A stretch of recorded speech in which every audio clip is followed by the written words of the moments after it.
Alhamdulillah nahmaduhu wa nasta'inuhu wa na'udzu billahi min shururi anfusina wa min sayyiati a'malina. Ashhadu an la ilaha illallah wahdahu la syarika lah wa ashhadu anna Muhammadan 'abduhu wa rasuluhu la nabiyya ba'dah. Allahumma salli wa sallim ala nabiyyina wa habibina wa qudwatina Muhammad wa ala alihi wa sahbihi ajma'in. فيا عباد الله اتقوا الله وقال الله في القرآن أعوذ بالله السميع العليم من الشيطان الرجيم بسم الله الرحمن الرحيم يا أيها الذين آمنوا استجيبوا لله وللرسول إذا دعاكم لما يحييكم واعلموا أن الله يحول بين المرء وقلبه وأنه إليه تحشرون. Hai orang yang beriman, penuhilah seruan Allah dan seruan Rasul. Apabila Rasul menyeru kepada sesuatu yang memberikan kehidupan kepadamu, ketahuilah bahwa sesungguhnya Allah membatasi antara manusia dan hatinya. Sungguh kepadanya lah kamu akan dikumpulkan. Wattaqu fitnatan la tusibanna alladhina zalamu minkum khassah wa'lamu anna Allaha syadidul iqab. Dan peliharalah dirimu daripada siksaan yang tidak khusus menimpa orang-orang zalim saja di antara kamu. Dan ketahuilah bahwa Allah amat keras siksanya. Sadaqallah wa sadaqa rasuluh wa ba'd. Jemaah Jumat, semoga Allah memberi kekuatan terus kepada kita untuk bisa bertahan dan sekaligus mengembangkan dakwah Islam, tegar dalam menghadapi fitnah, dan kemudian terus-menerus menyadari bahwa kekuatan umat ini tidak karena banyaknya kekuatan atau orang-orang baik di antara kita, tapi kekuatan umat ini ada pada kesatuan dan persatuan yang mengikat hati kita untuk kemudian menjalankan ketaatan kepada Allah, menjalankan ketaatan atas perintah Allah dan Rasulnya, dan kemudian juga kita menyebarkan kebaikan di muka bumi. Karena sebab bahwa sebenarnya kehadiran kita hakikatnya adalah duta Allah untuk menegakkan atau menyebarluaskan rahmatan lil alamin. Kita bersyukur dari sekian banyak umat manusia Allah telah menetapkan kita dan memberi karunia Islam, dan insya Allah akan bertahan untuk mengikut sunnah Nabi SAW. Menjadi seorang muslim sekaligus itu pertanda bahwa kita adalah warga surga, karena Allah tidak akan memasukkan ke dalam surga kecuali orang yang menerima Islam sebagai agama. Allah akan membuang, Allah akan membiarkan orang-orang yang membiarkan dirinya untuk tidak menerima Islam sebagai agama dalam kesesatan mereka, dan akhir kehidupan mereka hanyalah akan menjadi bahan bakar neraka. Begitupun Allah juga paham bahwa menjadi muslim tidak mudah. Dari sejak zaman awal Islam diasas oleh Nabi SAW di Mekah, sumber daya yang direkrut oleh Nabi adalah sumber daya yang sebenarnya memahami betul bahwa kebahagiaan adalah sesuatu yang tidak terletak pada berapa banyak jumlah harta yang terkumpul. Kebahagiaan tidak terletak pada jabatan atau posisi yang diterima. Kebahagiaan tidak terletak pada seberapa banyak orang mengenal saya atau tidak. Tapi kebahagiaan adalah ketika Allah tidak pernah melepaskan kita dari bimbingannya dan kita berada di atas bimbingan itu terus. Dan sampai kemudian akhirnya Allah membimbing dan membukakan pintu surga untuk kita. Jamaah yang mulia, pada pelajaran khutbah kali ini saya ingin mengajak kita untuk menguatkan keimanan kita. Karena saya melihat bahwa belakangan ini fitnah terhadap agama atau yang menimpa umat Islam itu semakin kuat. Fitnah yang menimpa umat Islam nyaris membuat kita frustasi untuk bertahan menjadi muslim. Fitnah yang menimpa umat Islam sering membuat kita terasa aneh di tengah komunitas orang banyak. Tiba-tiba saja rajinnya kita sujud kepada Allah dianggap sebagai sesuatu yang aneh. Tiba-tiba saja kebiasaan membaca Al-Quran dianggap sesuatu yang aneh. Tiba-tiba saja ketegasan kita untuk berlaku jujur di tengah komunitas manusia dianggap sesuatu yang lain dan aneh. Tiba-tiba saja kita merasa aneh dengan diri kita sendiri, karena semua orang telah melihat kita dengan tatapan yang aneh.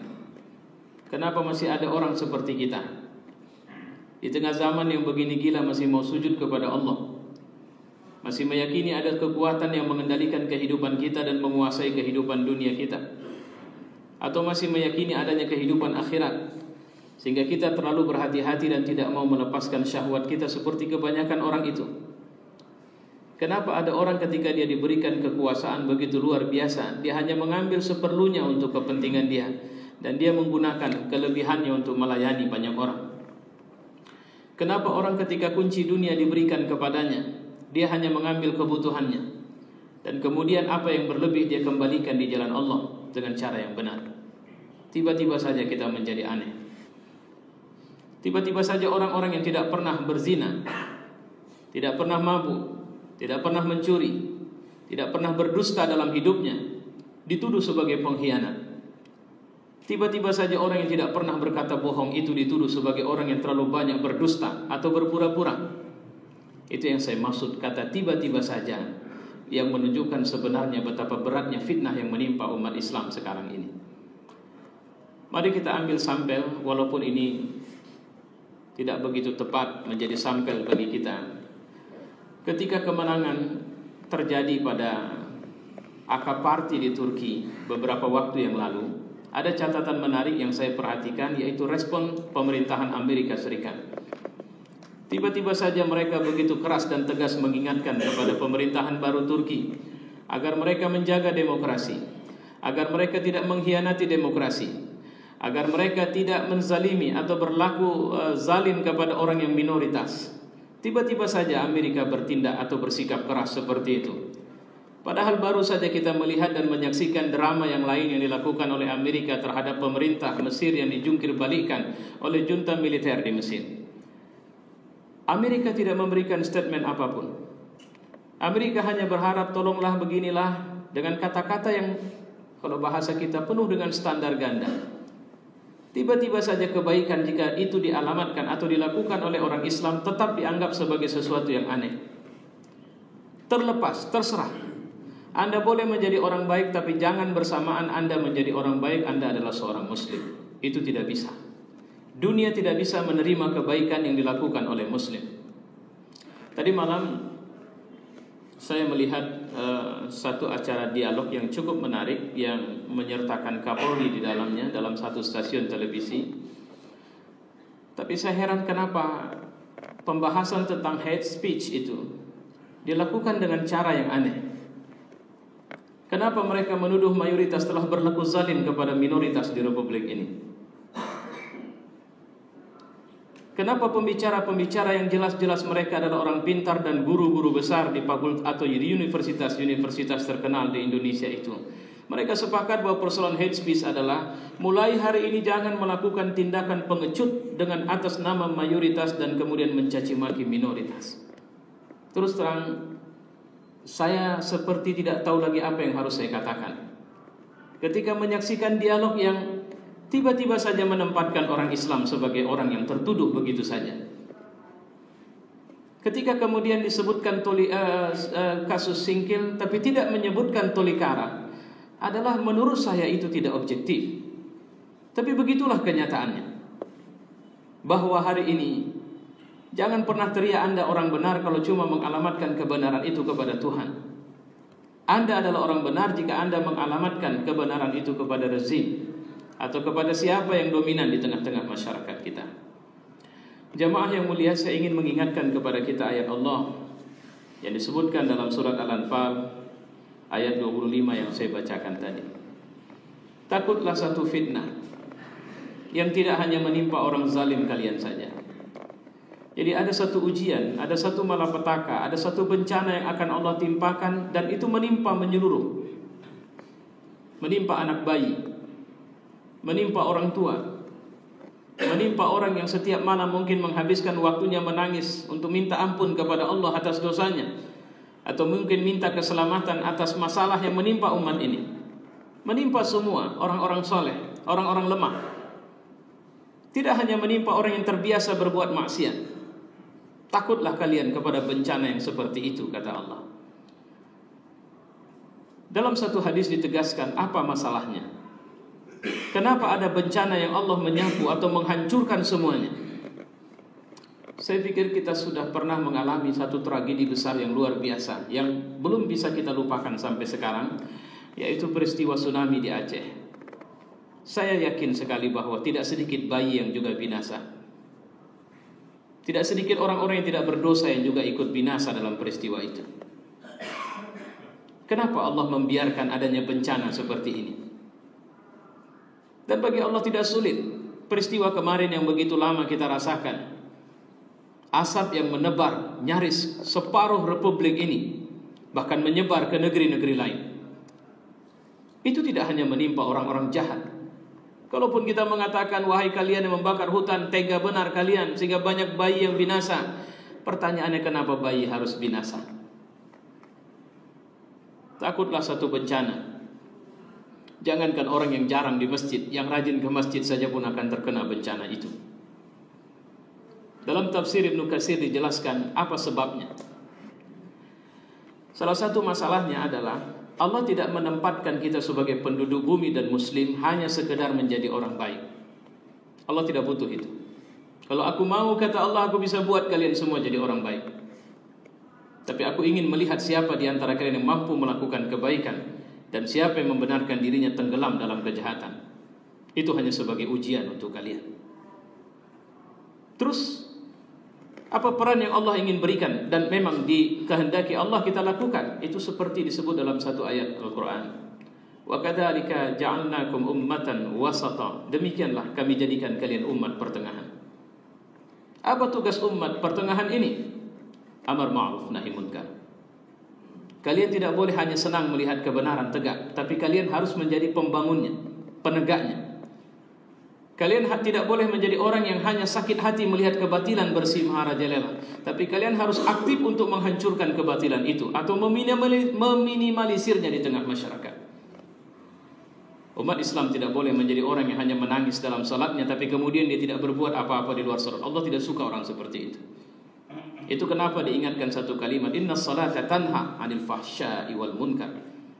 Sejelek-jelek salat kita itu harus mampu minimal mencegah diri kita dari perbuatan yang memalukan dan perbuatan yang munkar.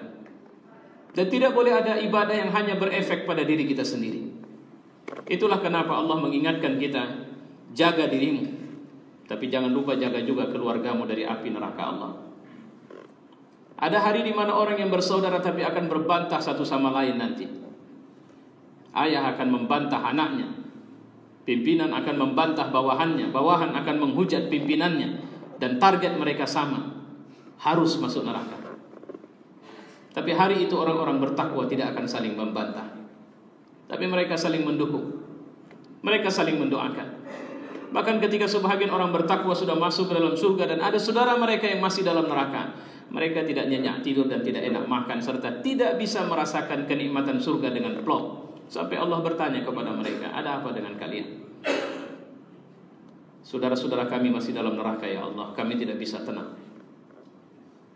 Teman kami yang biasa berkumpul, kami biasa bicara tentang membesarkan agamamu, temanku waktu duduk, temanku waktu kerja, ternyata mereka masuk dalam neraka-Mu ya Allah. Saya bisa merasakan atau bisa mengatakan, seperti tidak enaknya seorang ibu yang makan di saat dia masih menemukan anaknya masih berada di ruang ICU. Makan mak, tidak. Kenapa? Nanti mak sakit, tidak bisa. Bukan tidak mau, tapi tidak ada selera makan selama dia masih dalam keadaan sekarat seperti itu.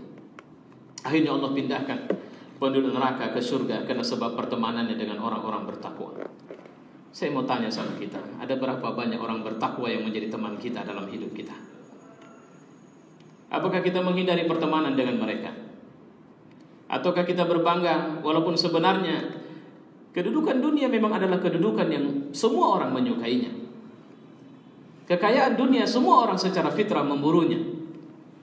Tapi kemudian ketakwaan sebenarnya adalah sesuatu yang bisa menyelamatkan dan bisa memposisikan kita pada posisi nyaman dunia dan akhirat dengan izin Allah. Dan pada titik inilah Nabi mengingatkan bahasa yang sangat sederhana. Absyus salam. Tebarkan salam. Kalau diterjemahkan secara harfiah, Assalamualaikum, ketika kita berjumpa dengan siapa saja. Tapi absyus salam bermakna, bisa juga bermakna, jangan pernah menjadi biang kerok bagi orang-orang banyak. Minimal kau bukan biang kerok. Wa at'imut ta'am, dan kasih makan sama orang. Tadi sebelum kemari saya ada pengajian, dikasih 2 bungkus makanan. Saya panggil tukang di pinggir jalan, tukang jualan, kemari. Saya berikan makanan itu. Saya tidak tahu seperti apa, tapi saya melihat berbinarnya wajah dia menerima makanan yang saya memang belum tahu betul, tapi saya mengira satu makanan tertentu. Ambil, saya berlebih dikasih tadi. Berulang-ulang dia mengucapkan terima kasih Pak, terima kasih Pak. Padahal dia sudah membawa makanan itu, jualan dia dengan mengira bahwa saya akan membelinya. Wa at'imut ta'am. Itu orang yang tidak sedang lapar, tapi dia senang kita kasih makan. Apalagi orang yang ketika dia pulang ke rumah, mungkin dia teriris hatinya karena anaknya menunggu dia pulang membawa makanan, tapi dia tidak bisa bawa makanan. Bukankah sebuah kebaikan kalau kita bisa memberi sesuatu? Dan kebahagiaan itu adalah ketika kita meringankan sedikit saja dari kekurangan atau dari kelemahan yang dimiliki orang banyak. Wa'at'imut ta'am, dan kasih makan.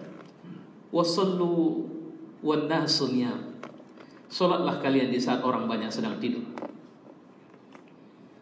Karena karakter seorang pemimpin sebenarnya tidak terletak pada berapa banyak dia bicara di tengah orang banyak, tapi kesanggupannya menepis rasa lelahnya untuk kemudian dia mengadu kepada Allah di saat seharusnya waktu itu dia istirahat. Ini orang yang akan bisa dibawa berjuang kemana saja. Ini kenapa Salahuddin Al-Ayyubi mengatakan ketika dia menemukan pasukannya sudah begitu banyak terbiasa sholat malam, maka dia mengatakan sebentar lagi kita akan membebaskan Palestina. Itu yang kemudian dimotivasi oleh Muhammad Al-Fatih kepada pasukan yang 200-an ribu itu. Sebenarnya kekuatan kita bukan pada senjata kita. Sebenarnya kekuatan kita bukan pada berapa banyak jumlah kita, tapi pada kesanggupan kita meninggalkan tidur dan bertemu kepada Allah dan mengadu kepadanya di saat orang-orang sedang tidur. Jika Anda merasa lelah dengan persoalan hidup Anda, bangunlah di saat orang sedang tidur. Di saat Anda tidak menemukan solusi atas masalah Anda, maka bangunlah di saat orang sedang tidur dan laporkan kepada pemilik malam, pemilik solusi dari semua masalah, pemilik siang, dan laporkan itu kepada penguasa semesta raya. Fa'tabiru ya ulil absar. Bismillah.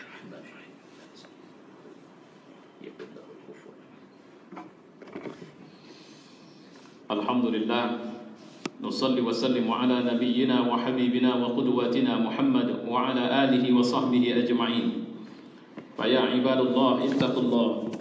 Wa qala Allah fil Qur'an, a'udzu billahi as-sami'il 'alim minasy syaithanir rajim. Bismillahirrahmanirrahim. واذكروا إذ أنتم قليل مستضعفون في الأرض تخافون أن يتخطفكم الناس فآواكم وأيدكم بنصره ورزقكم من الطيبات لعلكم تشكرون. Dan ingatlah hai para muhajirin, ketika kamu masih berjumlah sedikit, lagi tertindas di muka bumi, kamu takut orang-orang Mekah akan menculik kamu, maka Allah memberikan tempat kepadamu di Madinah dan dijadikannya kamu kuat dengan pertolongannya, dan diberikannya kamu rezeki dari yang baik-baik agar kamu bersyukur. Sadaqallah wa sadaqa rasuluhu wa ba'd. Jamaah, jadi tidak ada solusi bagi fitnah kecuali kita pulang kepada Allah. Dan saya tidak menemukan bahwa cara keluar dari fitnah adalah kita melawan fitnah itu dengan kemampuan kita sendiri, tidak. Tapi cara keluar dari fitnah adalah sebanyak-banyaknya mendekat kepada Allah Subhanahu wa taala. Jangan lupa bahwa yang dimaksud mendekat itu bukan mengambil posisi tertentu di waktu tertentu saja, tapi menggunakan semua waktu yang Allah berikan kepada kita untuk menunjukkan bahwa kita hamba yang sedang taat kepada Allah Subhanahu wa taala.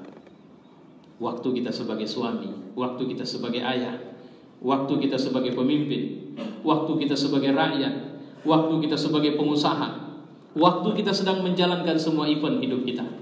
Tunjukkanlah bahwa sebenarnya kita cuma tidak berdaya di hadapan Allah Subhanahu wa taala. Seorang sahabat ketika dia sudah diikat pada tiang gantungan, dan orang-orang kafir Quraisy mengatakan kepadanya, "Kau tahu akibatnya bahwa sebentar lagi kami akan membunuhmu. Bagaimana menurutmu jika sekarang ini Muhammad menggantikan posisimu dan kau bebas bisa pulang ke Madinah? Apakah kau mau jika kau digantikan dengan Muhammad?" Jawaban dia dalam posisi sedang terikat. "Kau cucuk kakinya dengan duri, ku tebas lehermu dengan pedang." Lihatlah betapa dia sedang dalam posisi tidak berdaya. Tapi ketika dia menunjukkan ketaatan dan cintanya kepada Allah, dia bukan tidak sedang berdaya, tidak berdaya. Sebenarnya dia sedang mengaum dan terus akan mengaum. Dan itulah seorang mukmin. Pada saat mereka tidak berdaya pun, ketakutan musuh tidak akan pernah hilang dari mereka. Wa'lamu anna Allah qala fil Qur'an inna Allah wa malaikatahu yusalluna 'alan nabiy ya ayyuhalladzina amanu sallu 'alaihi wa sallimu taslima. Allahumma salli wa sallim ala Muhammad wa ala ali Muhammad kama sallaita ala Ibrahim wa ala ali Ibrahim wa barik ala Muhammad wa ala ali Muhammad kama barakta ala Ibrahim wa ala ali Ibrahim fil alamin innaka Hamidum Majid. Allahumma fil lil mu'minina wal mu'minat wal muslimina wal muslimat al ahya'i minhum wal amwat. Rabbana atina fid dunya hasanah wa bil akhirati hasanah wa qina azaban nar. Ibadallah, inna Allah ya'muru bil 'adli wa ihsan wa ita'i al-qurba wa yanha 'anil fahsya'i wal munkar wal baghi ya'idukum la'allakum tadhakkarun. Fadhkurullaha al-'azim yazkurkum washkuruhu 'ala ni'amihi yazidkum wa la dzikrullahi akbar. Allahu akbar, Allahu akbar. Asyhadu an la